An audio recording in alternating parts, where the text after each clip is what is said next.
So I'm Paul Norman. I'm one of the maintainers of osm2pgsql. I'm here to talk about the osm2pgsql Flex Backend. So osm2pgsql is the standard loader for OpenStreetMap data into PostGIS. It powers most of the map styles on osm.org and many map styles. It also is used for the nominatum geocoder, as well as being widely used for QA analysis. Basically anything where you want to take OSM data and get standard geometries out of it. It can work with anything from extracts to the whole planet, and it can also consume minutely updates. So you can have at home quite easily a database of the entire planet, which is within a minute of the data on osm.org. And that's the technology used for the tiles on osm.org. So this is a lightning talk. So briefly, there's the part of osm2pgsql called the middle, which is where temporary data is stored. And it's an internal implementation detail. It's actually changing fairly soon to improve some things. And osm2pgsql can deal with the planet, but it needs enough memory to do it. I mean, you're dealing with outputting a couple hundred gigs of data. You aren't going to do that on a machine with 1 gig of RAM, or at least not if you care about completing it in a reasonable amount of time. The manual's got sizing information, but it worked. I mean, you can, if you've got a small machine, you can deal with a small amount of data easily. So osm2pgsql has different backends, so different outputs to it. They're all Postgres based.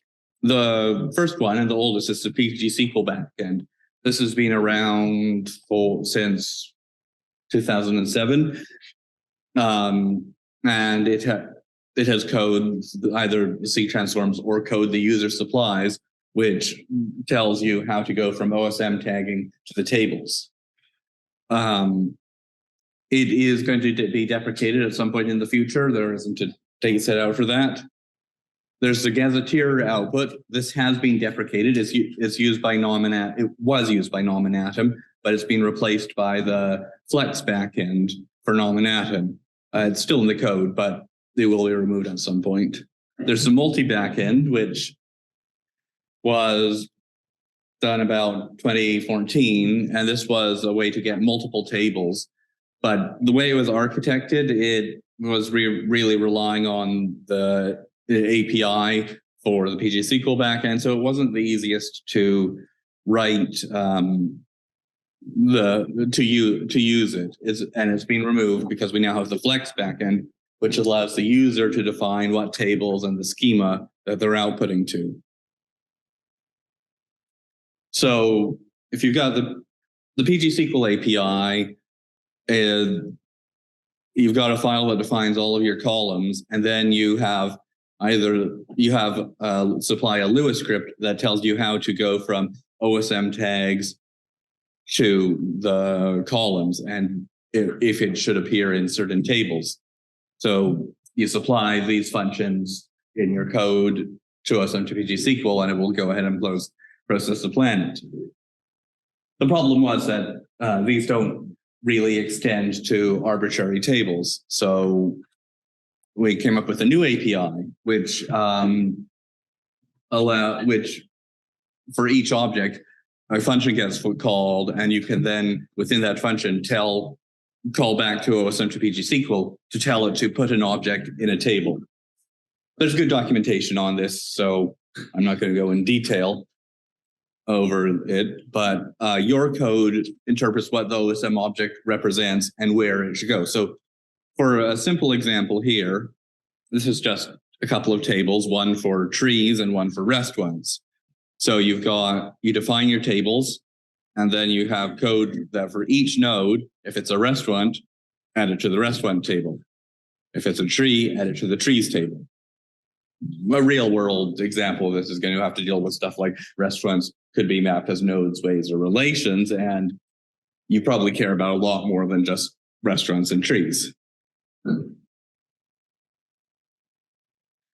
there's also a lot more advanced things you can do with the Flex backend. So you can do relations, so you can handle multi-polygons, but you can also handle route relations, river relations. You can have tables that are without geometry for membership information. Like I'm doing this with OpenStreetMap Carto, where you have a table for admin boundary stuff and a table for route membership, which you can then join against the geometry tables, because these are many-to-many relationships, because it's particularly in the US, a single road might be part of many different highway networks, which is a headache.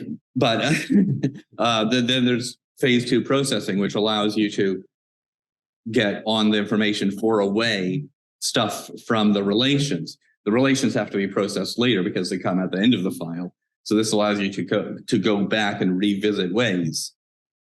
There's a bunch of new stuff with geometry. So you can do stuff like converting polygons to points, merging lines, splitting lines, other common things that you need if you're going to render a map.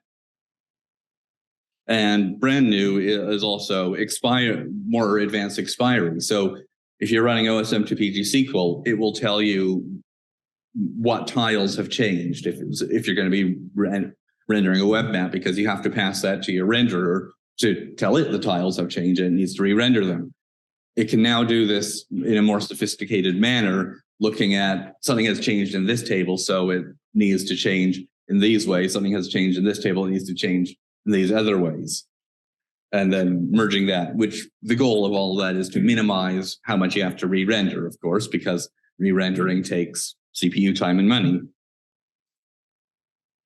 There's also a new feature called generalization. This also works with Flex. It's allowing for simplification of geometries, typically for lower zooms. So it can do stuff like derive built-up areas. This is traditionally a tricky thing to do, is to get built-up area polygons out of OpenStreetMap data. It can do discrete isolation. So if you have mountain peaks, finding the most prominent mountain peaks in an area so that you only see the big peaks, not all of the little peaks that might be just a few yards away from the main peak. This can also work with cities, where you want approximately a uniform density of cities displaying on your map, but the world doesn't have a uniform density of cities or a global criteria by which to rank it by. So it looks at their relative importance. And then there's various strategies for merging polygons. So if you have a land use layer or a forest layer, you probably want to merge those polygons together. And there's a strategy that does a raster-based merging, which is quite performant, to allow you to do that generalization and have the simplified polygons and join adjacent polygons. And that's my talk.